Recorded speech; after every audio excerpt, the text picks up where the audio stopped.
ఎంతవారైనా తొందరపాటులో తప్పులు చేస్తుంటారు. చివరికి ఆ తప్పును తెలుసుకుని బాధపడుతుంటారు. తొందరపాటు ఎప్పుడూ ప్రమాదానికి హేతువు. శివరామపుంలో విష్ణుశర్మ అనే పండితుడు ఉండేవాడు. అతని పెరటిలో ఉన్న కుంకుడు చెట్టు క్రింద కలుగు చేసుకుని ఒక ముంగిస ఉండేది. అది విష్ణుశర్మ భార్య పడేసిన చద్ది అన్నం తిని జీవిస్తూ ఉండేది. ఒకరోజు విష్ణుశర్మ ప్రక్క ఊరిలో జరుగుతున్న పురాణ మహోత్సవాలలో పాల్గొనేందుకు వెళ్లాడు.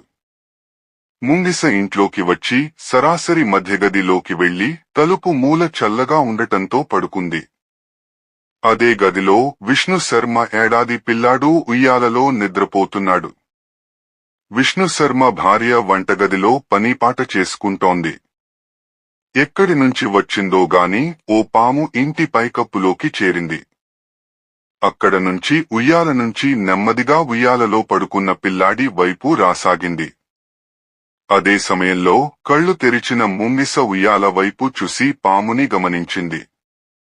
ఇన్నాళ్ల నుంచి తనకి అన్నం పెడుతున్న అన్నపూర్ణ లాంటి విష్ణుశర్మ భార్య రుణం తీర్చుకునే అవకాశం దొరికింది అనుకుంటూ అది ఎగిరి పాముని పట్టుకుని క్రిందకు దూకింది. పాము ముంగిస మధ్య పోరాటం మొదలైంది. చివరికి ముంగిస పాముని చంపింది.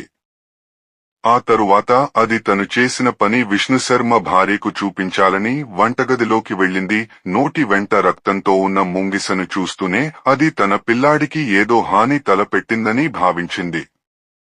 విష్ణుశర్మ భార్య చేతిలో ఉన్న పచ్చడి బండను దాని మీదకు విసిరింది. ఆ దెబ్బకి పాపం ముంగిస చచ్చిపోయింది.